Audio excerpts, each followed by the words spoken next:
Music wise, I do want to give a shout out to Moneybagg Yo. I told you I was gonna come back here and talk about this. Always shout out Moneybagg Yo. Shout out Moneybagg Yo for multiple reasons, mainly something I'm not gonna mention because I want to get killed. But shout out to Moneybagg Yo, and I did give a thorough listen to his album after I left, and it is a mixtape, I think, right? Which I'm not going to call it that because it's 21 original songs. That is an album. I don't care what y'all are saying these days. That's an album. So 21 songs is crazy. Yeah, calling 21 songs, original songs, a mixtape. What are you talking about? You are not us. You're not the mob. Nah, that's funny. But the Very High Highs is a Moneybagg Yo project, and if you're Moneybagg Yo fans, you probably will like this project a lot. I enjoy this project. I'm a Moneybagg Yo fan, so it's rappers I go to for certain moments. So I have a Dirk Gate and Moneybagg Yo bag that I get into when I'm working out. I'm just feeling motivated or something throughout the house. Then I go to my niggas, like the guys. Right. And then I have my R&B soft music bag. But when I'm in this bag, like, it's perfect music. It's some super high highs. Ocean Spray is probably my favorite song on there right now. But he is rapping, and I would say it's really, for a trap artist, it's as vulnerable as the trap music you're gonna get. He's really talking about how, like, life is hard for him. Life is hard for him. Okay. He's going through how he's going through a lot. He got to hide a lot of pain, and it's funny because I was a little hard on him when I first heard it. I was like, bro, you just saying you in pain, like. I'm in pain, and you know pain, right? So I'm in pain. They don't see it. They don't see it, blah blah blah, all of that, and I'm like, damn, like, he don't know how to express that. Literally. So, like, the only way he really knows how to say it is just to say, I'm in pain through music. Facts. And I don't really know how to word it any differently other than I'm hurting on the inside or I'm hurting. And like, he's explaining why, like, how he's lost friends, his relationship with his mother, his baby mama, his kid's relationship, everything is affecting him. And he did an interview with Angie Martinez I haven't got to listen to, but I heard a little snippet of it. And he talks about how he has to. There are moments throughout the day where he's out. He may be out with his friends. He may be in the studio where he'll just have to go leave the room, go to the bathroom, cry for 5 minutes, and just come back in the room like nothing happened. Yeah. And that's like, damn, like, that's depressed. That's like, you're depressed. Like, you are really hurting. And I went back and listened to some more songs after that, and I was like, like, I see what you were trying to say and why it came out so, like, raw. That's perfect. That's the perfect way to explain it. It came out so raw, like obviously you ain't talking to no therapist, but obviously something is wrong with you and you're identifying that. So I wanna shout out Moneybagg Yo for a really good project. We haven't gotten a lot of rap projects this year, so this is definitely one of the 3 or 4 best projects I've heard this year. If you have a chance, go listen to it. I didn't love the features on it, other than, Dirk and Future on there. So, but the other people are his artists, so I don't know how much I'm really supposed to like those. But it's a lot of good songs on here. Music is shifting, though. It's really funny because the longest song on here is 3 minutes and 36 seconds. That's crazy. There's no 4-minute song. That is crazy. There's no 4-minute song. It's no third verse on the album. No third verse on the album. The shortest song on here is his. He has the interlude of his homeboy rapping over jail phones. I'm not gonna count that. Yeah. But it's 2 minutes. That's the shortest song. That's crazy. Longest song is 3 minutes and 36 seconds. So that's funny how music is shifting. No, that's super crazy. But I do fuck with Moneybagg as a rapper. I think Moneybagg's a little underrated. I do too. Just getting on the beat and getting to it for real. But I do listen to Moneybagg in certain situations. Like, I don't want to describe him as this, but, like, when I'm. Bitches around, I'm trying to. Come on now. I'm in a bad nigga bag. I'm gonna play some Moneybagg for real. Like, I feel you. Yeah. You can say bitches. I felt you. Like, I love Moneybagg for, making the music he does. But I definitely want to check it out now. I'll probably listen to it on the ride home. Yeah, it starts off strong. That first song, it's like three beat switches on the first song. I'm like, God, the bird's tripping. The next song has Future on it, and then it goes. The first 4 songs I liked a lot. I didn't love the song with Friday, which is the 5th song, and then the next, out of the first 15 songs, I probably like 13 of them. So he shot a very high percentage. Okay. So I just wanted to come in here and give him a shout out. I believe the Hillbillies with Baby Keem and Kendrick Lamar. Very fun rap song. I love it. I love it. I like Kendrick just playing around on music. Like, damn, Kendrick, you ain't always got to rap about black stuff. I like trauma. Like just rap, have some fun. And I love hearing Kendrick in that aspect. And Gunna. Bread and butter. Hey, he ain't snitch on me. I don't even know if he snitched, technically. Listen, no. I don't know what really happened. So he didn't really snitch, bro. Like, a lot of words get thrown around, and you know what? Let's talk about the Gunna song first. So the Gunna song, Bread and Butter, fucking amazing. my boy. So listen, got out of jail and still a better rapper, y'all niggas. He didn't take no days off. He didn't drop a first day out because the kids don't know about those. But this shit was hard. Bread and Butter's been in my constant rotation. Yeah, every day since it dropped off. But I think I want to address, because I know you saw the video of them niggas in Atlanta when the Gunna song came on, and I want to just pose this question, y'all niggas. I listen to people who kill people.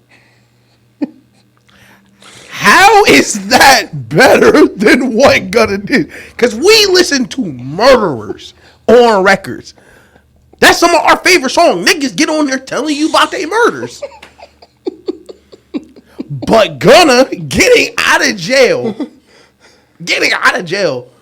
is bad enough for us to be like, yeah, no. Like I said it we said it on here the minute it happened. Like, Gunna's in a no-win situation. Because if you get out, no matter how you get out, he's like, oh, yeah, he talked. Because, fuck, who took a deal? One of the YSL Umfunk, Thug Blood Brother. Yeah, took a deal 2 weeks ago. They didn't call the media there for that one. There was no interviews of them reading the deal. There was no media coverage around it. And people were like, well, Gunna's a superstar. No. The difference is they wanted the media attention on Gunna. They wanted y'all to turn on this nigga. That is why they did it. So, I love that he still came out and making music. And I love how he came out on that song. Me too. First, he was like, yo, all y'all niggas talking can get it for real. Any niggas saying something can see about it for real. Like, who really talking about it? And he's like, yo, you still talking with a nigga that got your partner whacked? Like, come on now. I mean, and you hanging with a snitch. Yo, where's the line? Like, I ain't get your homie killed. Like, my fault. He's like, bro, I only know you because of music, bro. Like, I don't really know y'all niggas. But I love the attitude on it. You know, I'm only gonna say this shit once too. I love that. I ain't want to talk. I'm gonna say this shit one time. Next nigga to talk on me, and I hope he stand on it. Next nigga to talk about Hunter, I hope they get a verse. Yes. Because quiet is kept. It's not a lot of niggas in shape to see Gunna right now. No. And I need niggas to consider that when they talking. Gunna is one of the best artists we have right now. Bruh. I would say a top 7 rapper pretty easily right now. And I would say if we take the Drake stuff out, it's like they have solidified themselves. We just start the guys that haven't started. Yeah. Like, he has a very, very strong case for number 1.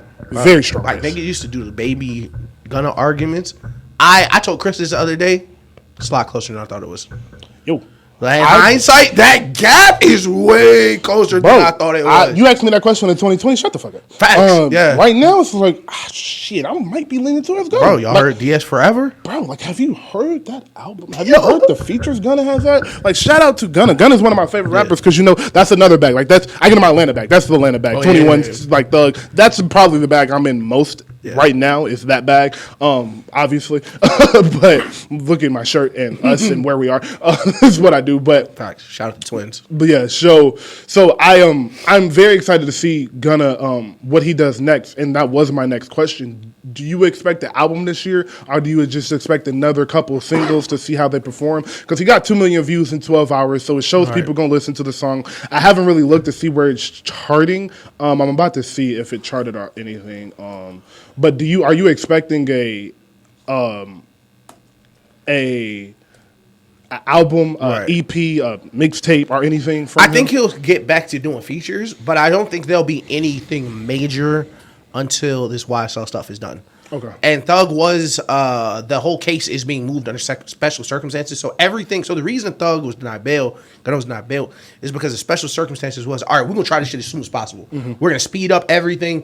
Usually it'll take 2-3 years to get a case like this up. No, we're going to try to get it all done right now. So I think after special circumstances and the trial is done, because we are rapidly approached, it's going to be closer than people think, where the trials really start. They were just doing jury selection a couple months ago. So I think after everything gets settled, because a lot of money has to move, depending on what's going to happen with this. Accounts need to be unfrozen. People need their jobs back, or the other side, which we won't even talk about, knock on wood. But I do think he'll be prevalent on other niggas' projects. Because I think there's a divide right now. It's either going to be niggas not fucking with Gunna and niggas who are. Mm-hmm. And I think he's going to lean heavy into the niggas that still are. And the niggas who not, get out the way. And don't say shit. Dirk, please don't say. Y'all got Dirk, you really got to stop. Let me turn. Dirk, you really got to stop right now. Because you making some enemies that you can't compete with, bro. No kizzy. First it was YB and you moved the date of your album. Now it's you need to, let's bring it back in. Let's lock in. Because you need to ask Drake. Don't make enemies. Let your enemies come to you. Thank you. Because you're fucking up bags. Because your biggest song got a Gunna feature on it right now. Bro. Like, okay, like, I understand the street code. You not performing your biggest song at concerts now? That's bread. You fucking up money. Bro, like, shut up. Just shut up. Just shut up. Just be quiet. And, like, I think it's just real simple to say. Like, you got music with songs you was in pictures with, bro. Like, just leave it alone. Like, let it drop. Don't go talk to academics. Like, and he didn't say too much, but I hate rats and I hate, and you know how I feel about, like, just be quiet. Yeah, and he was performing what happened to Virgil. And he did the rat shit, bro. Like, yo. You don't have to do that. Like, literally, you just don't have to. Just stop bringing, like, unnecessary enemies and unnecessary negative attention towards you because, like you said, you fucking up the bag because not only is, like, it's not just, like, your fans going to be like, oh, he's not performing his best song. Like, I may not go to the concert. It's like, oh, this corporate brand that might have wanted to sponsor you. You in the interview talking about how you gonna do so and so, and you hate so and so, and it's like, oh, he's still caught up in this, and that's why you see people let music be the music. But if you go look at the rap, have you heard a Lil Wayne song? Ever? Like, do you see the stuff he be talking about? Yeah. But look how he carries himself when he's in the media. Right. He's never, ever anywhere. He's never anywhere. And if you see him anywhere, it's at a basketball game or at an interview where he's behaving himself. Like, and he don't talk. He don't say nothing crazy.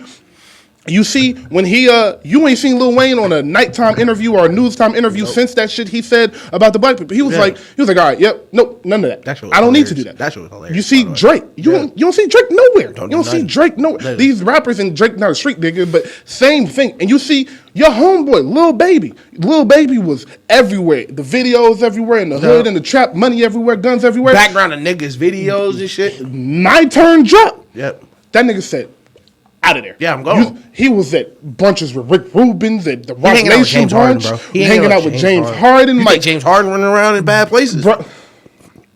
Maybe. I was just playing. No, James Harden where the bitches at. So James Harden made $600 million last decade. Wherever James Harden at is very cushy. AC on, there's some drinks going. Like, oh God, James Harden not trying to fuck up his good time for nobody. Nobody. Right? So, not even the championship. So just stay like, and like I know, like, we don't know everything, and of course not. But, like, I just, for your sake, like, it's what we're saying. Not like, oh, you some lame ass nigga because you're talking. No. Like, for your sake, I just want you to make as much money as possible. Literally, bro. I know Dirk is feeding 100 niggas. I know he is. So it's like, you want all the money you coming in, so don't fuck up no bag because you talking over some shit that don't even need to be talked about. Bro, like, yo, what happened to Virgil is an amazing song. And, by the way, Bread and Butter's charted at 48, so you're gonna be fine. Yeah, he'll be fine. He'll be fine. Gunna ain't snitch on me. Gunna ain't snitch on nobody. Yeah, like, Gunna didn't snitch on anybody. He just said, yeah, that wasn't mine. Bro, what was crazy was how the narrative changed from, oh my God, why did they lock Gunna up? He didn't even do anything. And then the indictments came out. I was like, oh my God, he didn't really do anything. What did it? And then he get out. I was like, oh yeah, that nigga was in there singing. He didn't do anything. What do you mean? Like, niggas like, he admitted it's a gang. Okay. The Bloods exist. Like, he didn't break any new ground on what niggas think. Like, he didn't break any. Like, it would be like if Snoop Dogg got arrested and got out. I was like, do you think Bloods exist? Yes, they do. So look. Yeah. Lastly, because I don't like sticking on stuff like this too much, but like, it does need to be spoken about. How do I say this without sound? All right. I know what the street code is. And I know if you are in that life, you are accustomed to that life. I got homeboys all over that sell all types of shit. And if will so-and-so that sell for him get caught up, you better not snitch on so-and-so who gave you that product. Because, my nigga, you knew what you was getting into when you stepped in that. Right. That's 1,000,000% fact. You stick to that code. If you listen to Gunna's music, Gunna rap about fly nigga shit. Gunna not even a street nigga. Gunna rap about fly nigga shit. Bro. Gunna was a stylist. Gunna wanted to be a stylist, wanted to dress nice and all of that shit. Gunna was in the clothes. So it's like you are expecting this young black man, this 28-year-old black man. Yeah. Again, you black people do everything for black people. I love Dr. Umar. All of you people that are in the club telling yourself, yeah, we gonna stand still while this nigga song going because it make me feel cool about myself. Yeah. This 28-year-old black male, you were saying he should have sat in jail for another full year, went to trial, and potentially went to jail for multiple years of his life, taking money out of his pockets, hurting his kids, hurting his friends' kids, hurting his mother, his father, and every other family member and friend around him. You're telling him he should have sacrificed all of them for what? For what? I'm glad you said that. For what? You know what? I ain't gonna lie. I've been thinking about this for a little bit. This is a good question. This is a good thing to ask you, because I really wanted to understand the side of the street code, right? And I saw a tweet and it made me think, why are black people the only people who find it, what is the word? Morally, it's better for me to sit in jail for some shit I didn't do and ruin my life than not do that. Why are we the only group that looks down on some shit like that? Because Gunna is not, like, if y'all niggas want to get into it, y'all read on the indictments, Gunna's not listening to any of them shits. Gunna wasn't doing any of that. Gunna wasn't a big boss. And if you in Atlanta, you knew that Thug used to pay Gunna and Lil Baby to stay in the studio and stay out the street and not do that shit. So why are we the only group that looks down on you for not ruining your life? So I am going to say this answer and not explain what this means because it's a topic for another day. Right. But the answer is because they won. That's a fact. Cut the shit right here. That's why. Like, and I don't want to get into that because we'll get emotional on one show one day and really explain what I mean by that. But if you're here with me, like, you know what I'm saying. They ran up the score too. They won. Yeah. And they ran up the score. Yeah. And I don't know if it's something we can come back from. Yeah. The shit I be seeing on Twitter hurts my heart, bro. Yo, like it hurts my heart. I be seeing shit, my nigga. Last night. So me and Taylor get off work last night, and I'm like, "What you want to do? What you trying to do?" Like, because it's the summer, so we be trying to get outside, just in the sun. You know, we talk about being in the sun and all that. So I was like, "You want to go to the park? You want to go to Atlantic Station? What you trying to do?" We was like, "Let's go to Piedmont Park." I was like, "That's a bet. I want to go watch them play basketball to see how they runs are, to see if I want to start coming over here and shit." We get in the car to go to Piedmont Park, and I'm like, "Hey, bro, I don't really feel like driving over there. You just want to go run in Atlantic Station, go shopping for a little bit?" She was like, "Yeah, that's cool." So we go to Atlantic Station, come home. Her mom called her today and say, "You know somebody got shot in Piedmont Park?" I was gonna say there was a shooting. Yeah, at the basketball court. I don't know if you saw that. I literally saw that on the way here. The little nigga. Yep. It was a basketball argument. My nigga, we are shooting each other at random. That's suicide assessment. We are shooting each other at random. Yeah. Over basketball arguments. Yeah. Because our egos are so fragile and our egos are so small and we think so little of ourselves that the only way we can feel big is if we take somebody's life or we make somebody feel threatened. And they won, bro. Yeah. Like this culture that we have, and Joe Budden says this, and he's like, stop defining this shit as culture. Like, stop. This is not culture. This is not a culture, bro. This is bad. I know you saw this, but of course, there's always a bunch of dumb, stupid shit on Twitter all the time. But there was one argument that I was dying at. It was this black lady. She had a dentist office, and they had a rule that like you can't come in your pajamas. Gotta have shoes on, and you can't wear like headgear, like bonnets and shit. My first thought was, okay, it's kind of understandable, especially at the dentist's office, because your head has to lay on that shit. They have to do a bunch of stuff. Your feet kicked up. I don't want your toes out while I'm working on your feet. Cool. Pajamas are thin. Yeah, like, bro. Kids being here. Yeah. Literally. This is a medical facility. Like, you're not at Walmart. But instantly, niggas was like, yo, this is so anti-black. Da-da-da-da-da.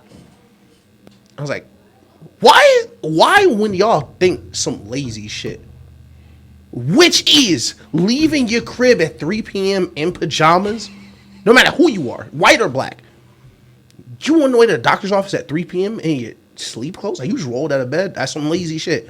Why does that automatically get, oh yeah, that's black. That's anti-black. Like, that is my biggest problem, where niggas hear some dumb shit or some fucked up shit and be like, oh yeah, that's just black culture. No, it isn't. And the more we attribute to that, the lazier it is, because it's literally a cop-out. That's not black culture. That's lazy. And the thing is, it's this phrase. It's the bigotry of low expectations. Where the expectations are so low, even without having to do some racist shit, it's racist. It's like in high school, I had Newton, they were like, for the summer reading program, we're going to up the books or some shit like that. And niggas like, that's anti-black. It's anti-black for niggas to... So everyone got to read, but why can't they read? That's the soft bigotry. Look, y'all niggas expect us to not be able to read. The little things y'all expect us to not be able to do is so frustrating, how that gets attested to black culture. And a lot of the pot of black culture has nothing to do with black people. Like, at all. Because it's shit that we didn't create. It's stuff that we didn't start. It's things that we've picked up, but we hold on to it like, oh yeah, that's just black culture. No, it isn't, bruh. Thank you. And we gotta be free from the idea of, and you know what? If you think it's black culture, then we need to free ourselves from the idea that every part of culture is okay. Excellent point. Every part of our culture is not gonna be okay. Excellent point. We gotta stop. We gotta stop being okay with shit because niggas are black. It's basically what you're saying. Bro, yeah, it's like, not being okay with we shit, gotta bro. stop. We have to start thinking highly of ourselves. And I think something that is really important in this is, because if you are like me and you have been around and built relationships with people of other races, mainly white people, you are screaming at us right now, white people have this issue and Mexicans have this issue and blah, blah, blah, go down the list. Yes. If you go to Mississippi and see how some of the white people live, you'd be like, what in the fuck? Yeah, exactly. But do you know that they don't glorify that? Do you see the shit that we glorify and we think is cool? My nigga, I saw a video of an 11-year-old on the side of the street in front of a trap house rapping into a microphone about killing niggas. Yo. He was born in 2012. 2012, bro.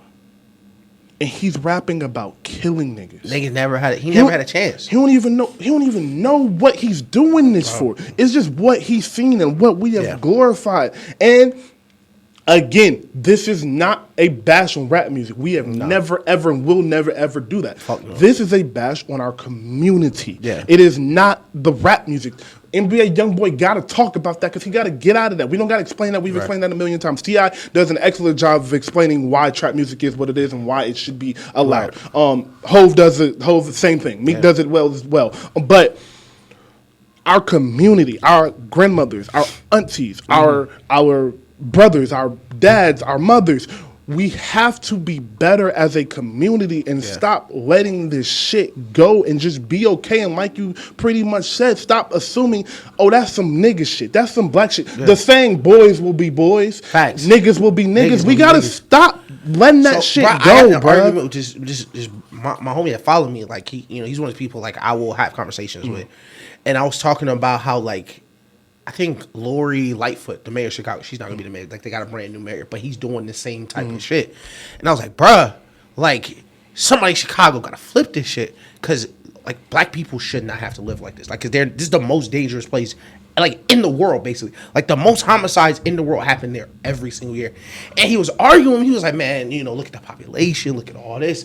And I was like, yo, I understand But we still can't be okay with it. We can't go, oh yeah, it's a lot of people in Chicago say they're going to die. No, that's not how black people need to live. Because that's not the case everywhere. We're too comfortable being like, that's just okay. We've taken survival instincts and tried to apply that in a non-survival situation. Like when we make the jokes about niggas eating chitlins and shit, it's like, bro, you are not supposed to eat that, bro. Like these were survival techniques that people had to adopt.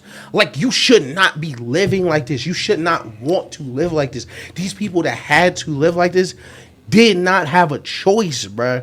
And we glorify it on the other way because when we're coming up, and especially in society today where everything is so, everybody has a label. Everybody is this, I'm this. Everybody has a label that they put on themselves. It's still only 3 forms of black people. It's still only the athlete, the rapper, the drug dealer. Like that, it's still only couple different black people you can be growing up. Either and now it's going to be an actor. Yeah, an actor. You were either, I'm a real smart dude, or I'm an athlete, or I do kind of these 2 things. Like, and people and of course, the drug dealer, thug, nigga, hood, nigga, all that. And people are trying to live up to one of these because that's the only examples they have. And that is the problem where the only examples that they have are, rapper, athlete, black people. And it was crazy because I saw this video where they were walking up to people, asking them people in your race that you looked up to as a kid, or people in your race that you modeled your life after. And, of course, white. That's what I was saying. But Hispanics, people from overseas, they had like the people they named were like different type of people. Like some were actors, some were athletes, some were businessmen. And the black people, it was rappers, athletes, actors, and that's it. Like the average black kid outside of Obama could they name? Like what is the example for them of a nigga who's not an entertainer?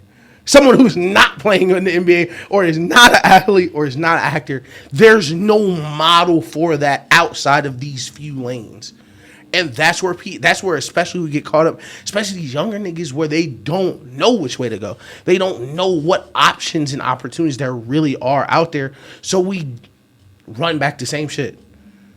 And I don't want to put all this blame on y'all, on not us. I don't want to put all this blame on us because, again, I started this off by saying they won. Yeah. They won. Oh, yeah, it's not something we did but to ourselves. Exactly. Facts. When I'm saying this are problems that were created by them that we have to fix because obviously they created the problems. They're not fucking fixed the problems. One of the most important things that we have right now that I constantly see, and Charlene had a sign of it at the cookout, the system isn't broken. It was built this way. Yeah. It was built like this. Literally. It was built like this. The last thing I really want to say is that 2 things. One, we, as a people, we have to stop being content and complacent with where we are in life and assuming we can do no better because we have seen nobody else do better. That is important. That is why it's important you hear what Ish is saying and not just say, well, nigga, where the fuck else you want me to go look? Right. Yo, put a book in front of your kids and have him read about Ben Carson or have him read about not about Barack Obama's presidency. Have him read about how Barack Obama got to where he got to. Have him read about Hov's business ventures and why Hov became who he was in business. And then go down the list and find more doctors and lawyers and businessmen. And that's a perfect. I don't want to cut you off, but show the other side. Yes. 6th grade, I'll never forget this. Shout out Miss Pravat at Liberty Middle School. I'll never forget. She was my first language arts teacher in middle school. First day lessons plan, 6th grade. She put Lil Wayne on the screen when we walked in. And nigga sitting there like, fuck Weezy doing right here? Like the whole class, like the fuck is Wayne doing? And she get up and explain how actually smart Lil Wayne is, how actually intelligent, how he went to college, how he's an amazing rapper because he actually understands language. He broke down his degree and all that shit. Show people the other side. Like, that's important, man. We don't. It's so we never. A lot of people don't see the other side of that shit, bro. Talk about Kobe Bryant knowing 6 languages. Facts. He knew 6 languages. Explain why he knew 6 languages. And we can go down the list. Kanye West, Yeezy is a $1 billion brand. Adidas just asked to sell his equipment again. Asked to sell his product again because they were losing money by removing him. Explain how powerful we are. Yeah. Explain how the culture, the good parts of the culture, of American culture, of world culture, of music. We are the forefront of music. We are the forefront of entertainment. We are the forefront of athletes. We, other than Messi and Ronaldo, we are the forefront of all of that. Explain why we are, and explain how we have upheld this standard. And it's not because niggas is out here shooting in the streets. It's not that. It's because niggas have dedicated their lives to this art, to this sport, to this business. Niggas have dedicated their lives to this entrepreneurial skill. They have dedicated their lives to this. So when you dedicate your life to something, and LeBron James is being in year 21, what do we say every week about LeBron? Every single time Bron has getting brought up this show since November, what do we say? Nigga up $1 billion. He up $1 billion. You know why LeBron is still playing basketball and working out every day? Because he's not comfortable. You know why Steph Curry has 4 championships, 4 finals MVPs, on his way to $1 billion, and he's still working out every day? He's not comfortable. Kobe Bryant got out of the NBA, made $600 million.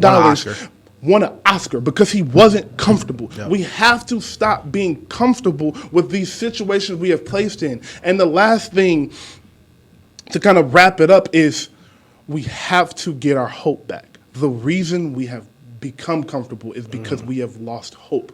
So we get to these points of, I make $45,000. This is really all I think I can get to. We make $60,000. This is really all I think I can get to. My mama make $20 an hour. Fuck it. That's all I got a good job. I can buy some gas. I can go out some hoes. I'm cool. No, bruh. Stop. No, bruh.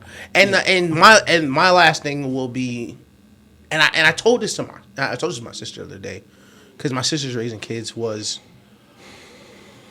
when I was growing up, and I grew up in a very my dad's very pro-black, very locked in, very history-oriented, wanted me to learn everything, and I did as I grew up. My dad was just like that. And I know your dad was the same way, where we did not learn black history in school in February. No. That is a problem. School, and parents in general now, and you see this with teachers. And I would say the word I would say was problematic, but I wasn't a bad kid. Like, I never got in crazy trouble. But did you see these teachers now going through such hell? Because parents, bro, teachers are there to help teach your kid, bro. Stop making them raise your kid, bro. Teach them. Like, the learning does not stop at school. And especially in our culture, that is where we keep falling behind in other cultures where you get home and school is still going. In these other cultures, you get home and you're learning more at home than you are at school. And that's not the case here. And that is a problem. School is not daycare. School is not, I'm going to drop my kid off here for the next 12 years and they'll figure it out. No. Like, important. And as very much important. And as much as we would want to put it on a t-shirt, because, like, of course, when you're in school, you want to put it on a t-shirt, but, bruh, she's teaching 140 kids a day. Come on, man. A day, bro. She 140 niggas a day. 180 days out the year. And some teachers can do it, but even the best of teachers can't do it 180 days. And now, especially with the internet, and it's so much different for kids growing up now, it feels like we do them such a disservice by just saying, oh yeah, teacher got it. Don't worry. You'll figure it out Monday morning at 8 a.m. Huge disservice, bro. Yeah. I'm glad you brought up that last point because, like, that was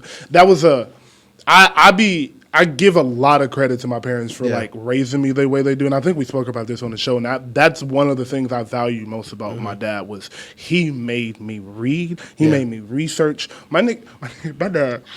This was a punishment one day. My dad was like, just go read about a country history. I don't give a fuck what it is. He was mad at me. He said, he was like, go read about China.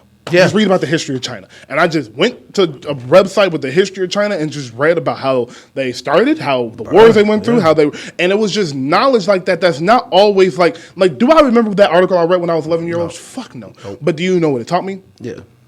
Reading comprehension. Because he made me go read about it and then explain to him what I read. Yep. Reading comprehension. It taught me, I can go find information on my own about things that I would have, that shit I read in that article, I would have never learned in school in my entire life. But it taught me those things. Right. Black history, like you said, I didn't learn nothing in black history in school. I went to private white school for 4 years. So of course I didn't learn no black history. But my dad made sure I had black history books. I read autobiographies. I watched movies. He made sure these things were instilled in me because it was important for him. He knew that the behaviors that are going to teach me to survive in the world, you're not going to learn in school. You're going to learn how to learn in school. You're going to learn how to think, how to apply knowledge in school. You're not going to learn everyday habits in school. That's why when you ask the question, the 19-year-old question or the 17-year-old high school question, why don't you teach me how to do taxes? Why don't you teach me how to buy a house? My nigga, because you're 17 and you're probably not going to buy a house until 30. Right. Your parents are supposed to teach you that. The people around you are supposed to teach you those things.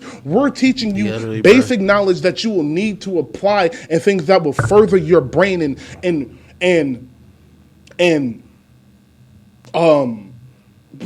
is the word I'm looking for? Fuck it. But it will just grow for lack of a better term, it will grow your brain and it will expand your knowledge. And the last thing I'll bring it back to my favorite thing, rapping.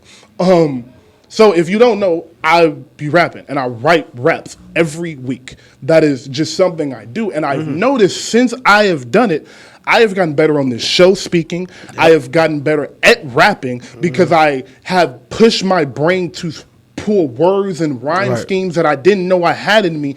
And it is just teaching me how to expand this talent that I think I may have. It's teaching me how to expand my brain and my language, my vocabulary. It's teaching me all of those things, and you can make that fun for your child. If your child likes to rap, go make him read a history book and write a rap about it. Literally. Simple as that. Your child likes to play sports.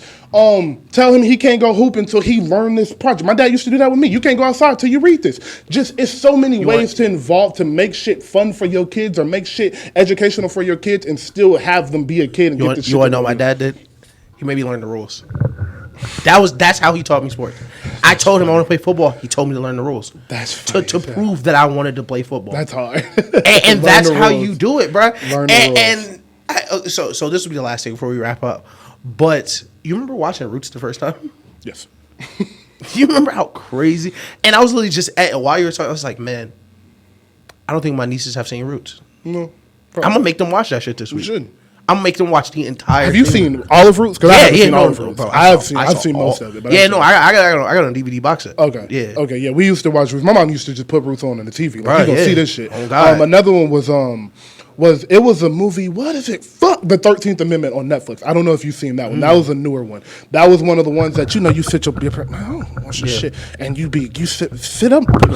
Damn, what the fuck is crazy? That shit crazy, right? So yeah, that was another one that made me. It's just a bunch of knowledge I just have, and it's like right now I'm thinking, and it's probably stuff I know that I just haven't regurgitated. But when we get into real debate or real argument, I can really, or real just conversation, I can really spit out this knowledge just because it's been instilled in me over time. But yeah, we're gonna stop now. Yeah. It's been 20 minutes. Thank you. Oh, gosh. Yeah, that was amazing. Appreciate y'all for listening again.